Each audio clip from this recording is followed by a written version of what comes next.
Clark lands $13 billion brand collab as WNBA stars bond with Wilson grows deeper. And that's the cool part, man. Shout out to... You've seen the headlines. You've heard the number, $13 billion. It's a figure so large it feels almost fictional, attached to a WNBA rookie who just stepped onto the professional court. But what if everyone has been looking at this story completely backwards? This isn't just another athlete endorsement. This is a hostile takeover of the entire sports marketing rulebook, a revolution playing out in real time. Just did something nobody has done since Michael Jordan. Wilson Sporting Goods signed the WNBA star to a multi-year deal. She's the first female athlete to have her own collection with Wilson, and it will be built similar to Jordan's collection in the 1980s that included those signature baskets. And the shockwaves are tearing through the WNBA, pitting legends against newcomers and exposing the brutal divide between being the best player on court and the most powerful star in the world. Stay with me, because the way you see women's sports is about to change forever. And before we dive into this drama, if you're fascinated by the business and politics behind the games we love, make sure you're subscribed. You won't want to miss what comes next. The story starts with a ranking that sent shockwaves through the sports world. According to Sports Pro, the fourth most marketable athlete on the entire planet isn't just a basketball player. It's Caitlin Clark. According to Sports Pro, Caitlin Clark is the fourth most marketable athlete in the world. Yeah, not just female athlete, not just in the United States, but in the entire world. She's sitting above global soccer icons and just behind legends like LeBron James. Not the fourth most marketable female athlete, the fourth most marketable athlete, period. This ranking isn't based on mere potential. It's a data-driven calculation of her global appeal, media value, and consumer influence, placing her in a stratosphere previously reserved for international soccer superstars and NBA royalty. The list itself is a who's who of athletic dominance, with Jimmy Simone Biles at number 1, underscoring a shifting landscape where power is no longer defined solely by traditional sports viewership. At number 4, Caitlin Clark, LeBron James at 3, Vinicius Jr., who is a Brazilian soccer star, and number 1 being Simone Biles. As you can see, Caitlin Clark is the only WNBA player in the top 10, and she's actually the only WNBA player in the top. For Clark to be nestled between icons like James and Brazilian phenom Vinicius Jr. is a statement that resonates far beyond the basketball court. It signals to every brand, every league, and every marketer that a new, undeniable force has arrived. And this is where the $13 billion figure comes in, a number that has been widely misunderstood. This wasn't a personal check written to Clark. This was the announcement of a collaboration so ambitious, so structurally different, that it had to be measured on a new scale. Clark's team didn't just sign a contract. They architected an alliance between her sporting goods partner, Wilson, and a retail titan, the Midwest grocery chain Hy-Vee, a company that rakes in over $13 billion in annual revenue. I think we all really appreciate what Wilson has done. They seem to be the only business, the only entity that has taken Caitlin Clark at face value for what and who she is and the opportunities that can bring. Fully, completely embraced her, been great with their marketing. Product drops. I mean, I don't even know how many different basketballs now, but they've made multiple product drops with, limited quantity. I guess you could say they're sold out right away. Imagine the pitch, not just putting a face on a product, but creating an entire ecosystem where manufacturing, marketing, and distribution are seamlessly fused around one athlete's brand.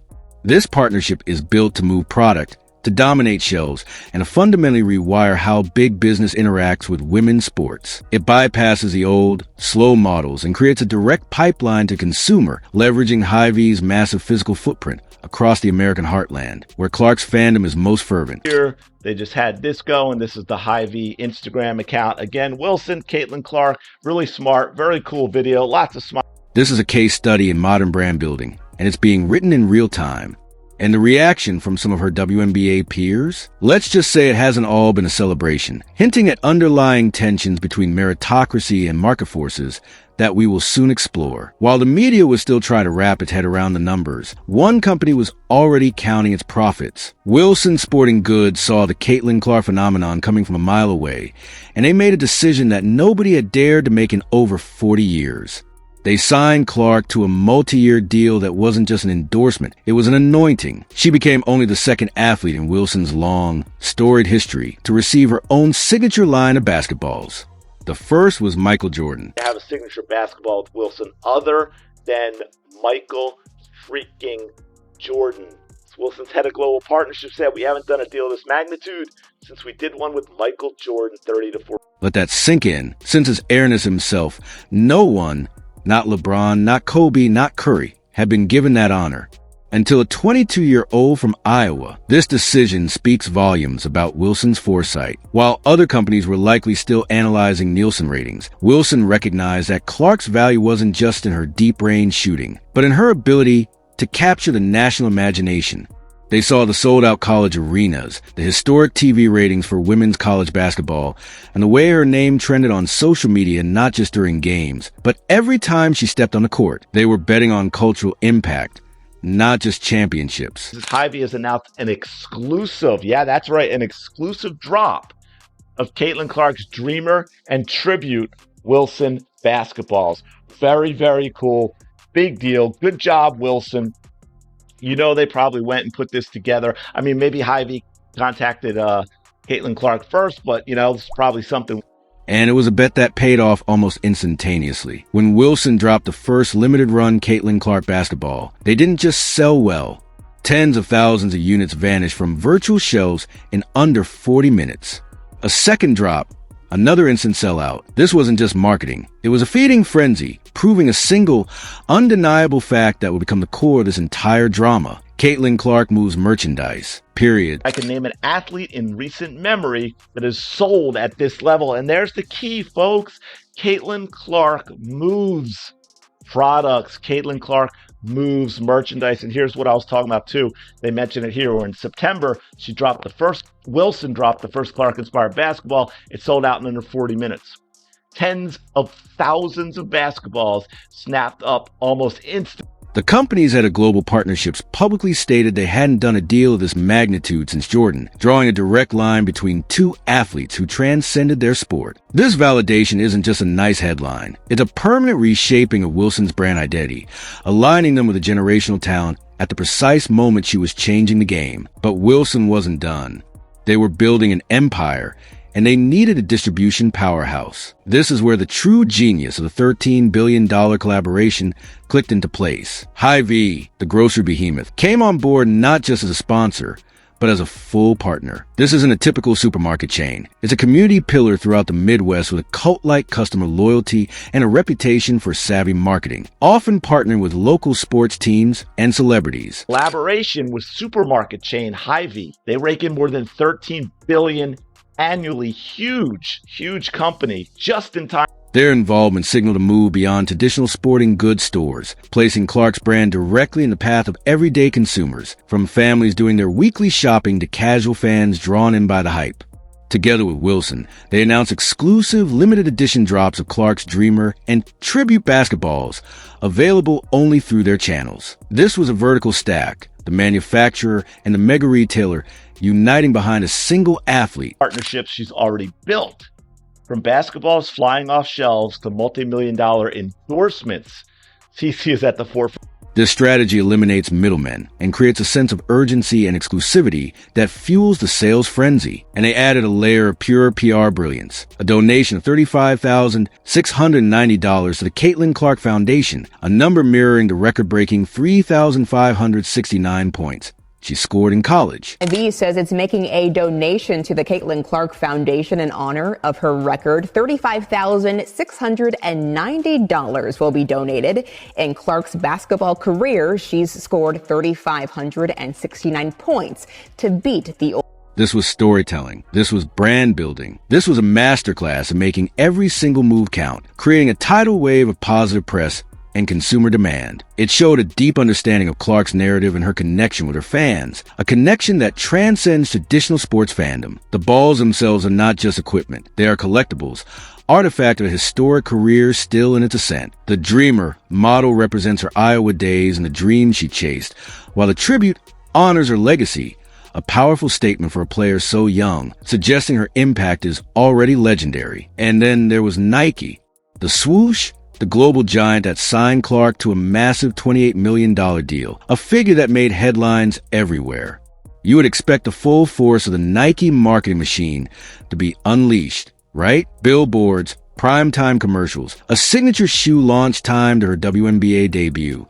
The brand has historically been a master at this, turning athletes like Jordan, Tiger Woods, and Serena Williams into global icons through relentless and innovative campaigns. For Clark, the expectation was a similar coronation, but instead, something bizarre happened. Silence. Her entire rookie season in the WNBA came and went, and from Nike, there was nothing. WNBA season has come and gone. And with that, Nike has not done one thing to promote her. We have not seen any commercials. We have not seen any ads. We have not seen any Caitlin Clark merchandise. And we for sure as hell have not seen any Caitlin Clark signature shoes. No major ad campaigns featuring her face. No iconic just do it spot. And most glaringly, no signature Caitlin Clark shoe. This was more than an oversight. It was a black hole in the middle of a supernova. While jerseys with her name on the back were selling at a rate 500% above anyone else's, while Wilson couldn't print basketballs fast enough, Nike was a ghost. Fans were left scratching their heads, wallets in hand, ready to buy anything she put her name on. But the shelves were bare. Industry analysts began to question the strategy or lack thereof. Why secure the most talked about athlete in years only to hide her? The silence from Beaverton was deafening, leading to widespread speculation that the internal wheels were grinding slowly, hampered by corporate bureaucracy or, as rumors suggest, a more complicated internal conflict. He wants to prioritize A'ja Wilson, and it fears the optics of giving a rookie a signature shoe before an already established star who just won league MVP for the third time. We have talked about this multiple times on my channel. Is A'ja Wilson currently the best player in the WNBA? Yes. Is Caitlin Clark currently the face of the WNBA? Yes. Do I think if A'ja Wilson dropped a shoe and Caitlin Clark dropped a shoe today at the very same time, that Caitlin Clark would outsell A'ja's shoe by 100 times? Yes, I think. So, what was going on behind the scenes? Why would a corporation known for its ruthless marketing efficiency leave millions of dollars on the table? This is where the plot thickens and the real controversy begins. Rumors started to swirl from industry insiders that Nike was facing an internal dilemma. The issue wasn't Caitlin Clark's talent or her marketability. The issue was A'ja Wilson, the Las Vegas Aces star, a two-time WNBA champion, a three-time league MVP, the undeniable best player in the world. The story goes that Nike, a company built on a hierarchy of athletic achievement, was terrified of the optics. How would it look to give a dazzling, marketable rookie her own signature shoe before you gave one to the established, decorated queen of the league? It was a crisis of tradition, pitting merit against money, on-court credentials against off-court pull. What way? What does she sell out tens of thousands of Wilson basketballs in 40 minutes? I mean, what has A'ja Wilson done to say that she is worth every penny? It's a legitimate debate. A'ja Wilson has earned every accolade, and from a pure basketball resume standpoint, she is peerless. She has dominated the league for years and is the cornerstone of a dynasty in Las Vegas. To bypass her for a rookie, no matter how popular, could be seen as a deep disrespect to her body of work and a betrayal of the earned, not given ethos that athletic brands often promote. But here's the uncomfortable multi-million-dollar question. If A'ja Wilson and Caitlin Clark both dropped a signature shoe on the same day, which one would sell more? The answer, backed by every sales metric we have from jerseys to basketballs, suggests the commercial gap wouldn't be close. Nike, it seemed, was stuck choosing between honoring its established hierarchy and capitalizing on a commercial tsunami, a prisoner of its own corporate structure, while more agile competitors ate its lunch. This entire standoff is about something much bigger than one athlete or one shoe deal. This is about a fundamental power shift in women's sports. For decades, the model was simple and linear: win championships, accumulate individual accolades, and then hopefully the endorsements would follow. This system often meant that even the most successful female athletes had to wait years for significant commercial recognition, if they received it at all. Their marketability was seen as a byproduct of their on-court success, a secondary consideration. But Caitlin Clark is proving that a new, parallel path exists, one where cultural resonance can be the primary engine of value. You can build a global brand not just on rings and trophies, but on sheer star power, on a magnetic personality, and on an undeniable ability to connect with fans who will buy what you're selling. This is the era of the athlete as a media entity and a storytelling platform. Clark's record-breaking television ratings, her massive social media following, and her ability to draw millions of viewers regardless of stakes have created a new metric for worth. The Wilson and Hy-Vee partnership is the blueprint for this future. A future where female athletes are not just passive endorsers, but active creative directors and equity partners in their own empires. They are building a brand with her, co-authoring the narrative and telling her story directly through products that fans emotionally connect with. This is what the Sport Pro ranking confirmed. The market is speaking in clear, financial terms, and it's valuing influence and connection in a way it never has before for women in sports. Other companies are watching, and the strategic question has evolved. It's no longer a hesitant, should we invest in women's sports? It's now an urgent, how we find our own Caitlin Clark, and how do we build a Wilson-style, integrated partnership around them? This shift forces scouts and executives to look not only at box scores, but at cultural impact, charisma, and elusive it factor that transcends the game itself. So we are left at a crossroads with the future of an entire league and its business model hanging in the balance. The decisions made in Nike's boardrooms and Wilson's marketing departments will set a precedent for years to come, influencing how the next generation of female athletes is valued and compensated. On one side, you have the Wilson model, agile, data-driven, and ruthlessly effective, understanding that in the modern era, cultural impact is its own form of currency. They saw a phenomenon and acted with speed and conviction, treating Clark not as a basketball player to be sponsored, but as a lifestyle brand to be launched. On the other, you have the Nike dilemma, a legacy giant seemingly paralyzed by tradition and internal politics, potentially overthinking itself out of a historic payday and ceding ground to more nimble competitors. The unanswered questions are what make this so compelling. Will the mounting pressure from fans, the glaring success of her other partnerships, and the simple, undeniable math of lost revenue finally force Nike's hand? Will Aya Wilson rightfully get her signature shoe, a long overdue honor, only to have its launch overshadowed by the commercial juggernaut that will inevitably follow Clark's whenever it arrives? Or will another sneaker company, like Under Armour or New Balance, see the opening and swoop with an offer Clark can't refuse, potentially poaching the most marketable athlete in the game? This is more than just sports business. This is a cultural moment, a real-time case study in how value is assigned and how industries evolve. The revolution is already here, playing out in sold-out arenas and sold-out online drops. The players have changed, the rules have been rewritten, and the game, both on and off the court, will never be the same. This is a story that's evolving by the day. What do you think? Is Nike making a billion-dollar mistake? Or are they playing a longer, smarter game that we just can't see? Should on-court achievements like Aya Wilson's always come before marketability? Let me know your thoughts in the comments below. I read every single one. And if you found this deep dive into the business and drama behind the headlines as fascinating as I did, do me a huge favor and hit that like button and subscribe for more content that goes beyond the scoreboard. Thanks for watching.